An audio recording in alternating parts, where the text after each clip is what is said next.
මීට සති එකහමාරකට වගේ උඩදී මීට සති එකහමාරකට උඩදී මාධ්‍යයේ එළිදක් වුණා දලදා මාලිගාව සම්බන්ධයෙන් ප්‍රදර්ශනයේදී සුදත්ත තිලක්සිරි නැමැති වංචාකාරයා පුද්ගලික ගිණුමක් අරගෙන සල්ලි වංචා සහගත ලෙස එකතු කරනවා කියන්නේ.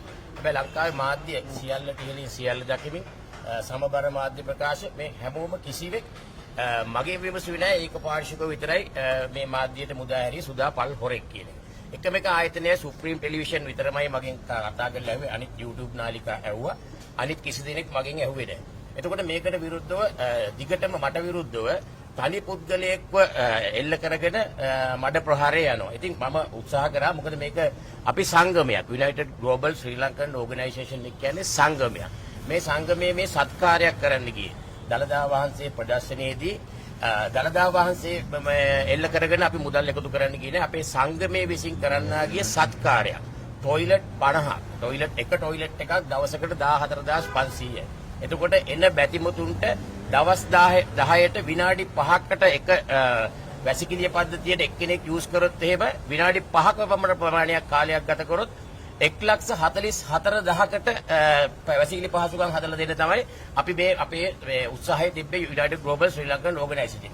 මේක තනි නිර්මාණයක් නෙමෙයි මේක ඒ කමිටුත් එක්ක නුවර ප්‍රදේශයේ බාර මේ දිශාපතිවරයා ප්‍රදේශයේ බාර ජ්‍යෙෂ්ඨ නියෝජ්‍ය පොලිස්පතිවරයා මාලිගාවේ නියෝජිතයෙක් ඊට අමතරව නගර සභාවෙන් ඉංජිනේර්ස්ලා ඒ ඔක්කොම මහත්තුරු ඇවිල්ලා අපේගේ නියෝජිතයෝ ගිහිල්ලා සාකච්ඡා කරලා ඒ සඳහා නිර්මාණය වූවක් මිස මේ සුදත්ත තිලක්සිරිගේ තනි වැඩක් ප්‍රයත්නයක් නෙමෙයි. මම කිසියෙකුට සහභාගී වෙන්න ගියේ නෑ සාකච්ඡාවලට. නමුත් ඔවුන් විසින් අපිට දීලා තියෙනවා මේවා කොහොමද මේ සියලු දේවල් මේ මගේ accounts ඔක්කොම සියලු දේවල් මම අපරාධ පරීක්ෂණ දෙපාර්තමේන්තුවට බාර දුන්නා.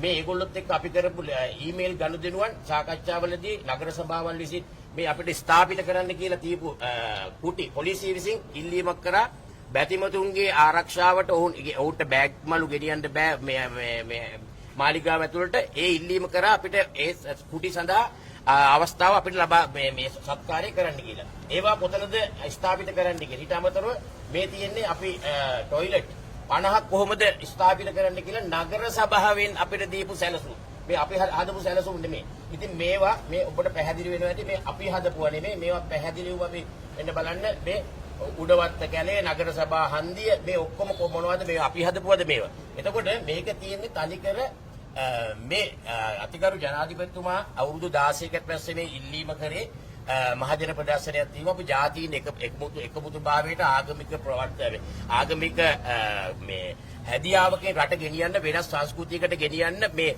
පුජිරි බජිරි කරපු සමාජය ඉදිරියට ගෙනියන්න තමයි මේ වැඩපිළිවෙලට යෝජනා කරේ.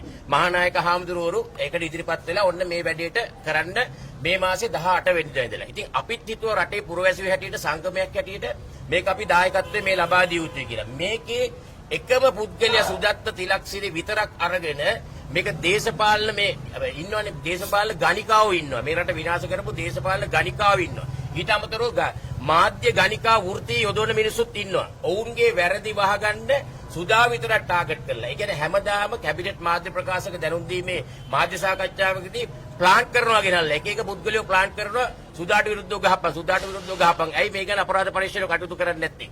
ඒ කටයුතු කරන්න කියලා ස්වේච්ඡාවෙන් ඇවිල්ලා තමයි මම බාර දුන්නේ. අදත් මේ කියනවා මාධ්‍යයේ සුදාට කැඳවීමක් කරලා කියලා මාධ්‍යයේ. මේ CID එකේ සුදාට කැඳවීමක් කරලා නැහැ. සුදා ස්වේච්ඡාවෙන් ඇවිල්ලා මොකද්ද මේ වැඩේ මොකද්ද අපි මේ කරපු සත්කාරය කියන එක අපි මේ ඒක ඒගොල්ලන්ට මේ පරීක්ෂණ කරලා මේ ස්වාධීන පරීක්ෂණයක් කරලා කිසිම ඇඟිලි ගැසීමක් නැතුව ස්වාධීන පරීක්ෂණයක් කරලා මේකේ ඇත්ත తත්වය රටට හෙළි කරන්න කියලා. ඊළඟට මම කියන්නේ මට තනි කරන මාධ්‍ය එල්ල කරලා සියල්ලට උඩින් සියල්ල ඉහළින් ඉඳගෙන විනාඩි 2-3 ප්‍රධාන මාධ්‍යයේ අවකාශය ලබා දුන්නා. හැබැයි මම අද බලනවා මේ මගේ විවෘතව දීපු මේ ප්‍රකාශය ඔය නාලිකාවල යයිද කියලා. දෙරණ නාලිකාවේ අයිතිකරු දිලිප් ජයවීරට මම කතා කරා. දිලිප්ව ඖෂධත් අනිවාර්යෙන් මේ අවස්ථාව ලබා දෙනවා. ඒක පාරිශුද්ධ වෙන්න බෑ කියලා. ඊට අමතරව මට තියෙන ලොකු ප්‍රශ්නයක්. පහුගිය ටිකේ නලින් හේවගේ නියෝජ්‍ය ඇමතිවරයා කියනවා මේ රටේ කුඩු විකුණලා හම්බ කරලා නාලිකා පවත්වාගෙන යනවා කියලා. මම ඔහුගේ වොයිස් එකම දාන්නම්. එතකොට කවුද මේ අපරාධ පරීක්ෂණ දෙපාර්තමේන්තුවට වගකීමක් තියෙනවා කුඩු විකුණලා සල්ලි හම්බ කරන නාලිකාවක් දැම්මනම් මේ නලින් දේවගේ කියන්නේ බලන්න මොකද මම නෙමෙයි කියන්නේ නියෝජ්‍ය ඇමතිවරේ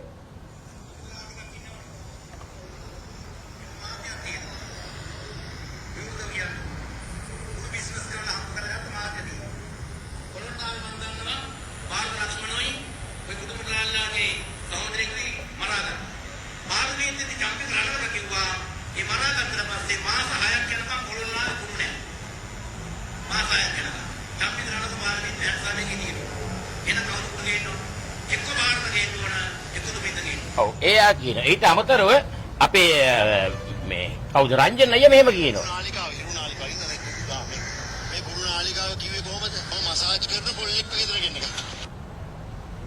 ඉතින් මම නෙමෙයි මේ කියන්නේ මගේ චෝදනාවක් නෙමෙයි. ඉතින් චෝදනාව එල්ල කරනවා කුඩු නාලිකාවක් තියෙනවා රටේ මේ වග කියන නියෝජ්‍ය ඇමතිවරයෙක් කියන්නේ රංජන් රාමනායක කියනවා. ඊට අමතරව හිරුනිකාගේ වොයිස් කට් එකකුත් තියෙන ඔක්කොම දාන්න බෑනේ. ඉතින් මම කියන්නේ මේවා මාධ්‍යයේ හරියට දාන්න ඇත්ත.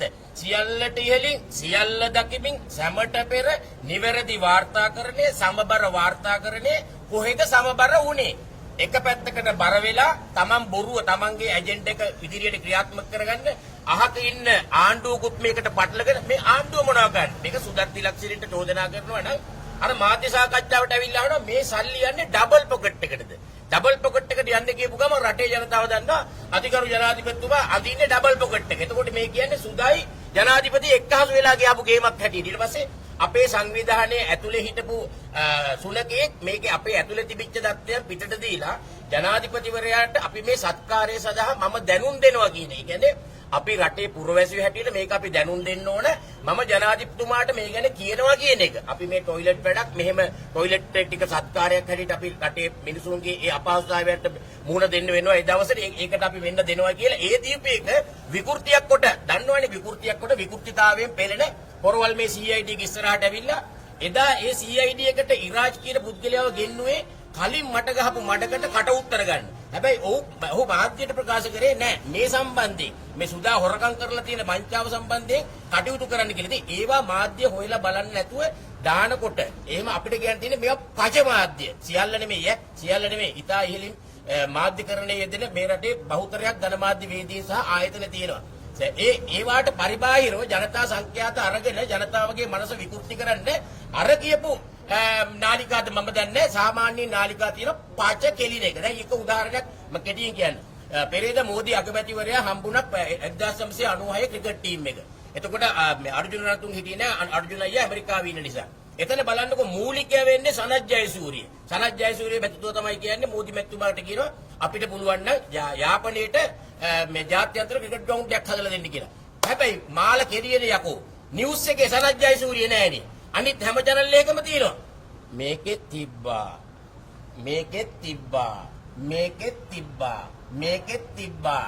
මේකෙත් තිබ්බා. මේකේ අනේ සනත්ව කපලා දාලානේ. එතකොට සමබර මාධ්‍යයද? මොකද්ද මේ තුප්පහි මාධ්‍ය? මම කියන බය නැතුව රටේ සෝෂල් මීඩියා තියෙන ප්‍රබල ලෙස මාස් මීඩියා තියෙනවා. මේ තියෙන මාස් මීඩියා.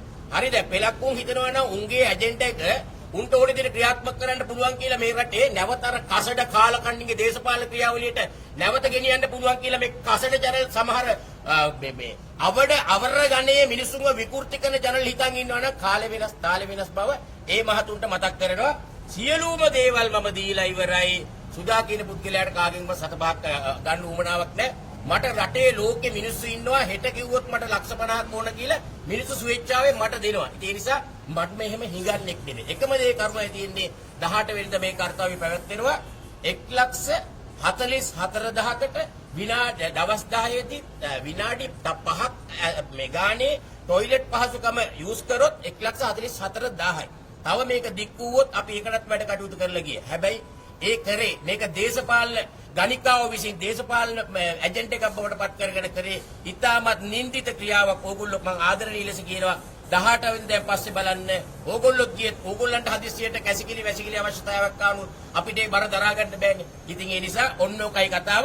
අසා සිටි ඔබ සැමට බොහොම ස්තුතියි. දැන් මේක ඔබතුමා අනිවාර්යයෙන්ම සද්ධාවෙන් කරපු වැඩක්. ශ්‍රද්ධාවෙන් කරපු වැඩක් කියලා CID එකට පැහැදිලිව ප්‍රශ්න කරන්න ඕන. මොකද හෘද සාක්ෂි අනුව ජීවත් වෙන මිනිස්සෙක් බොරු කරලා රුපියලක් මේ කිසි කෙනෙක්ගෙන් අරගෙන නැත්නම් එහෙම කරගන්න අවශ්‍යත් නැහැ. මේ account පිටින් දීලා තියෙනවනේ. දැන් කොච්චරක් විතර ඇවිල්ලා තියෙද? මේකට තියෙනවා 8,23,000. දැන් ඒ සල්ලි දුන්නද මහා? සල්ලි අපේ මේකට බහුතරයක් එවලා තියෙන්නේ දෙන්නෙක් එවලා තියෙනවා රුපියල් 3,000ක් එවපෙක් කෙනෙක් තිබ්බ පිටින්. මොකද මේකට හේතුව මේ දවස් අපෙන් ඉල්ලුවේ টয়ලට් 20යි අපි දෙන්නම් කියලා. টয়ලට් 50ක් ඊට පස්සේ එහෙන් ඉල්ලුවා කමිටුවේ. ඊට අමතරව පොලිසියෙන් ඉල්ලුවේ මේ මෙව්ව ටික මොනවද බෑග් ආරක්ෂා කරන ටික. ඒ සඳහා තමයි මම වීඩියෝ එකක් දාලා කිව්වා කැමති අය ඉන්නවනම් මේ සත්කාරයට දායක වන්න. මේ සල්ලි 99.9%ක්ම දාලා තියෙන්නේ United Global Sri Lankan Organisation එකේ අපේ සමාජිකව අපි ඉල්ලුව එකට ඒගොල්ලෝ ලිඛිතව තියෙනවා අපි දුන්නේ දලදා මාලිගාවට නෙමේ අපේ ඕගනයිසේෂන් එකේ United Global Sri Lankan Organisation එකේ සභාපතිවරයා සහ අපේ මේ බණ්ඩාගාරික සමාජික ඔහුත් එක්ක එකට එකතු වෙලා දාපු මේ බලන්නකො පුරුදු කියලා. දැන් මේකේ තියෙන්නේ කාගේ නමද? ප්‍රධාන account එකේ නම තියෙන්නේ කාගේද? මේ මගේ නමද තියෙන්නේ. මේ රාජකීය HMB බැංකුවේ ප්‍රධාන හෝල්ඩර් ඉන්නේ රත්නායක BMS. මේ තියෙන්නේ HMB බැංකුවෙන් දීපු account එක. එතකොට මේකේ ජොයින්ට් එකක් ඒක දෙන්නෙක් එක්ක එකතු වෙලා කරපු නිසා ඒක අපේ සංගමයේ යෝජනා හැටියට ඇවිල්ලා ස්ථීර වෙලා දීපු එකක්. එතකොට print එක ඉල්ලුවාම එන්නේ මෙහෙමයි. ඒතර ප්‍රධාන හෝල්ඩර් ඉන්නේ මෙයයි. හැබැයි මා නාලිකාවල යන්නේ සුද්දත් තිලක්ෂරි. දැන් මහානායක හවුදුර ප්‍රකාශ කරලා තිබ්බයි යම් කරුණු මේක වෙන්නේ. කරන්න දෙයක් නැහැ. උන්වහන්සේට කරන්න දෙයක් නැහැ. මොකද උන්වහන්සේට කියනවා මෙන්න මාලිගාව සම්බන්ධයෙන් ප්‍රශ්න ටිකක් තියෙනවා. මෙන්න මේ සුද්දත් තිලක්ෂරි කියලා එකෙක් මෙහෙම account එකක් දාගෙන ඉතින් උන්වහන්සේලා කියන්න ඕන. උන්වහන්සේලා මගෙන් ඇහුවේ නෑනේ. ඊට අමතරව මේ මාලික් මේ දලදා ප්‍රදර්ශනයේ පස්සේ අපිට තියෙනවා මේ රටේ පබ්ලික් කරපු පොතක්. පබ්ලික් කරපු පොතක් තියෙනවා කපටි උපාසකයා කියලා. කපටි උපාසකයා කියලා පොතක් ජනගත වෙලා තියෙනවා. කොහොමද හොරකම් කරේ චෙක්කම්කත් ඔක්කොමත් එක්ක මේ ඔක්කොම සුද්ධෝදනලා ගැන අපි මේ කපටි උපාසක පොත අර පිටුවෙන් පිටුවට කොලෙන් කොලේට චෙක්කම්කද සමග කොහොමද ගැව්වේ කියලා අපි කියනවා. එහෙනම් ගොඩාක් ස්තුතියි. තව ප්‍රශ්න තියෙනවද? මේක ඔයාලට කේස් එකද මුලින්ම කවුද ඉරද්ද? ඉතින් ගලි වැඩ කරන්නේ නැතුව වෙන මොනවද කරන්නේ? ගලි කරන්නේ මේ ඉරාජ් කියන මිනිස්සයාට උවමනාවක් නැහැ මේ රට දියුණු වෙනවා දකින්න. මොනවා කරත් දවස ගානේ වැරදි. අපි සැමන් පිටරට ඇරියත් වැරදි. හැබැයි ඉස්සර හොඳ යාළුවෝ නේද? නෑ මගේ යාළුකමක් තිබ්බේ මුලින්ම නෑ. නෑ යාළුකමක් තිබ්බේ නෑ අඳුරුකමක් තිබ්බා යාළුකමක් තිබ්බේ නෑ. යාළුවෝ කියන්නේ වෙනස්නේ. යාළුවෝ වෙනස්. මේ දන්නවා අඳුරනවා අයියේ කියලා කතා කරනවා එච්චරයි. ඉතින් දැන් ඔබතුමාට කැඳවීමක් කරන්නේ නෑ මට CID කිසිම කැඳවීමක් නෑ. එතකොට දාපු මොකද? දාපු පැමිණිල්ල ඒක ඇතුලෙන් අහනවද? ඉතින් ඒ පැමිණිල්ලට දාපු පැමිණිල්ලක් කියලා මම මාධ්‍යෙන් දැනගන්න ඕනේ. ඉතින් ඒකට හරි ලේසියිනේ මේ මාව කැඳවන්නේ ඉස්සෙල්ලා මේ සියලු කරුණු ටික මොකක්ද කියන සම්පීඩනය කරන්න පහසු වෙන්න මගේ මේ නිර්දෝෂීභාව පෙන්වන්න ඒගොල්ලන්ට ලේසි. නිර්දෝෂීද නැද්ද කියලා පරීක්ෂණයේ පස්සේ තේරුම් ගන්න. පුළුවන්. හැබැයි මම දන්නවනේ හෘද සාක්ෂිය ඒකට පහසු වෙන්න තමයි A to Z ඩොකියුමන්ට් එකක්. දැන් ඔය වැඩේ නවත්තන්න තියෙන වැඩේ නවත්තුවා. රිසර්ච් කරන්නේ මොකටද මෙහෙම කරන්නේ? දැන් නිකම් මඩගාගෙන වැඩක් කරහල්ලා තව මගේ දවසේ මම මේ YouTube අවකාශයේ හොඳ මාධ්‍යවේදියෙක් නේ. හරිද? මම ඊට අමතරව සමාජ කටයුතු කරනවා. මේවා කඩාකප්පල් කරාගෙන අතර කරන්නේ නැහැ. ඉස්සරහට ලස්සන ආදර්ශමත් ගම්මානිකුත් හදන්න අපි ප්ලෑන් කරලා තියෙනවා. ඒවා ලස්සනට කරන්න යන්න ඉන්නකොට මේවා ඇතුලේ ඉන්න අර DNA එක වැරදිච්ච උන් ඉන්නවනේ. මේ DNA එකේ වැරදිච්ච උන් ඉන්නවා. මේ රටේ ඕගොල්ලෝ දන්නවනේ අපි සිංහල ජාතිය පැවතගෙන ඉන්නේ විජයකින් සහ කුවේනිකින් කියලා. කුවේනි කියන්නේ ඉන්දියාවේ පන්නපු හොරෙක්. එතකොට හොරාට ජාතක වෙච්ච DNA එකේ කිවුන් ටිකක් ඉන්නවා. කුවේනිට ජාතක වෙච්ච උන් ටිකක් ඉන්නවා ඒ පරම්පරාවේ. මම ඇවිල්ලා කුවේනිට ජාතක වෙච්ච කුවේනි පරම්පරාවේ. අර ගූවිරාජ්ලා වගේ උන් විජේගේ හොරා. ඒ හොරාට ජාතක වෙච්ච උන් තමයි මේක අවුරුදු 76කට පස්සේ මේ ගත්ත ගමන් මඟ යනවට කැමති නැහැ. මුන්ට හොරු ටික හොරු ටිකට එක තැනකට ගෙනල්ලා උන් විශ්වාස කරනවා මේ යන ගමන නතර කරන්න පුළුවන් කියලා. වගකීමෙන් කියන දෙන්නේ නැහැ. කොක්කෙන් හරි කෙක්කෙන් හරි මේ වැඩේ අපි කරගෙන යනවා. රට වෙනුවෙන් රටේ මිනිස්සුත් එතන ඉන්නවා. දැන් මහානායක හම්දුරන් වහන්සේලාට ඔබතුමා දැනුවත් මහානායක හාමුදුරුවෝ වහන්සේලා මගේ මේ අනිත් එක්කෙනා අපේ ග්ලෝබල් යුනයිටඩ් ග්ලෝබල් සංවිධානයේ බස් නායක ගිහිල්ලා හම්බ වෙලා තිබ්බා. ඊට පස්සේ අපිට වැඩපිළිවෙල කරගෙන යන්න කියලා තිබ්බා. ඔව් කිව්වේ මට මම ගියේ නෑ හම්බ වෙන්න. ඒක තමයි කියන්නේ මේ. මුදල් එකතු කරන්න කලින් මේ මහානායක හිමි නෑ මුදල් මහානායක විරුද්ධ එක කිසිම සම්බන්ධයක් නෑ මේ කමිටුව. කමිටුව තියෙන්නේ මාලිගාවෙන් පිට. ඒක පැහැදිලිවම කියනවා මාලිගාවෙන් පිට මේ සියලුම පහසුකම් සපයන්නේ පරිත්‍යාගශීලීන් ඒ ඔක්කොම එකතු වෙලා වෙළඳ සංගමේ ඔක්කොම. එහෙම නැතුව වෙන මොකුත් නැහැ. ඉතින් ඒගොල්ලෝ මහානායක හාමුදුරුවොත් එක්ක මේ සංවිධායක කමිටුව කිසිම සම්බන්ධයක් නැහැ. හරි බොහොම ස්තුතියි.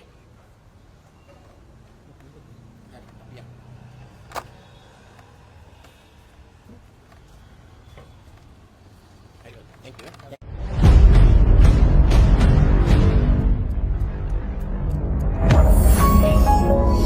You're watching the Life Traveler channel.